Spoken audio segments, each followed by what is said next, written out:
Hey everybody, Jen and Ty from Redline Jiu-Jitsu Academy in Edmond, Oklahoma, and I just wanted to show you what I would consider the last grip break that you're ever going to need. And what I'm talking about is somebody's arms that are together in an arm lock. Have you ever been in an arm lock and you've got the perfect position and you get tug and pull and try and nothing works because they're just stronger than you, more aggro, or maybe you've got their elbow hidden really good on the opposite side. Let's look at this.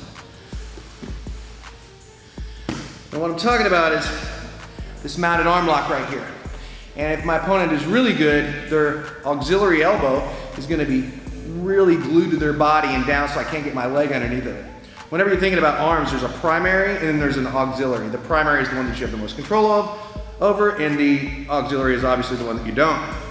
So in this situation here, people can figure four and try to rip out or sometimes carve over or kick, but all that stuff I feel like is a little less efficient than this next technique. This is called a slicer break. It looks like this. So we'll cover the breaking mechanics of an arm lock maybe in a different video, but for right now, I'm elbow to elbow on the primary arm. That north arm that's elbow to elbow is going to be hugging onto my thigh. I'm trying to keep my sternum very close to her elbow because if I have any space, she can rip her elbow to the floor and then start an escape. It's the most basic escape. So if I have it glued, go ahead and do the same thing. It makes it much harder for her to try to get her elbow to the ground or turn it on.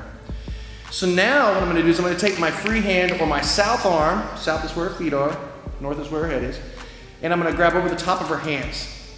And it doesn't really matter if she has an S grip or a gable grip. It's the same with this. We'll talk about the rear naked choke version in a second. But I'm gonna grab to just keep everything in place, and I'm gonna slide my north arm that was on my thigh right here, I'm gonna slide the wrist to wrist. Now I'm gonna move my elbow, the south elbow, all the way past her elbow.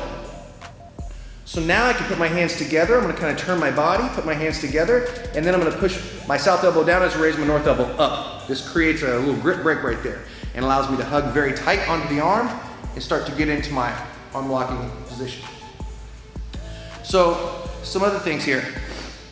I know that it would be best if I could get under her elbow because then there's all sorts of control I can use by crossing my feet. But let's just say they were good enough to keep their elbow down. They're really 1 or 2 steps away from being able to trap my leg and start to get out, right? So I don't want that to happen. So I don't want them thinking about unlocking their hands. They need to get their hands unlocked to grab their gi or whatever. So I don't want them to think about that too much. So I'm gonna put my hands on their hands. This is gonna prevent them, they know, oh, he's messing with my hands, do not unlock them now. Now I slide my north wrist to her wrist, and I take my south elbow and cross over hers. Now look, I can't get my hands together here, so I'm gonna have to turn 45-degree angles facing the legs a little bit. Hands together, break the grip. You can go thumb full, thumbless, or S grip.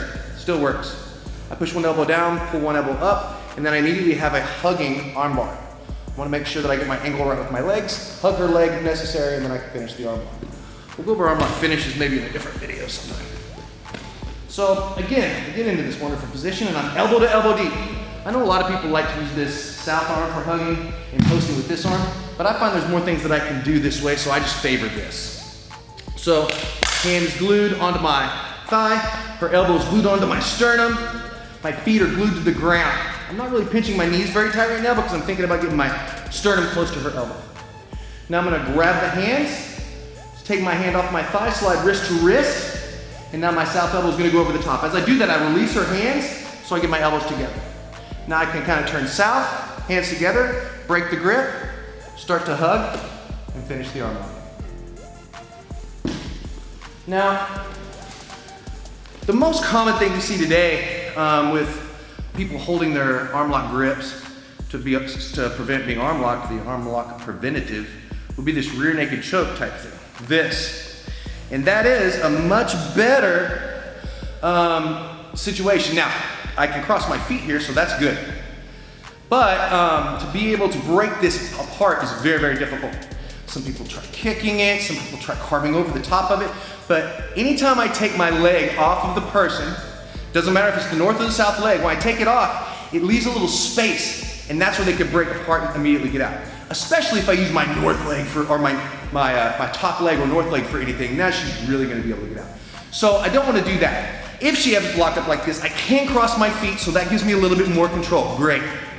Now watch, same thing. I'm gonna hold, I'm gonna slide my wrist to her wrist, or as close as I can get to it, and then I do the exact same technique. It comes out every time, and now she has no arm to be able to defend with anymore. I can lay down and be able to get the beautiful arm lock. So let's look at this side. So it's wrapped up, rear naked choke style. I'm still elbow to elbow, cross my feet. I can go ahead and hold over the top, go wrist to wrist, elbow to elbow, break the grip. Take it home. Just get a figure 4 grip. I'm gonna cross my feet, pull everything in. I'm gonna reach over the top, go wrist to wrist, elbow to elbow, slice break, and then finish. So it doesn't matter if she's holding her hands and her elbow is down, and she's using a gable or S grip, or if she's using the rear naked style preventative measure. This slice break will work across the board on all that stuff. Now, it's not the same for if somebody is in any other position, right? So this is just for the mounted arm lock. There are plenty of other things we can get to later, but for right now, let's try that. Try going slow. It is kind of painful, yeah? It's kind of a slicer right there before they open their hands. So, good luck.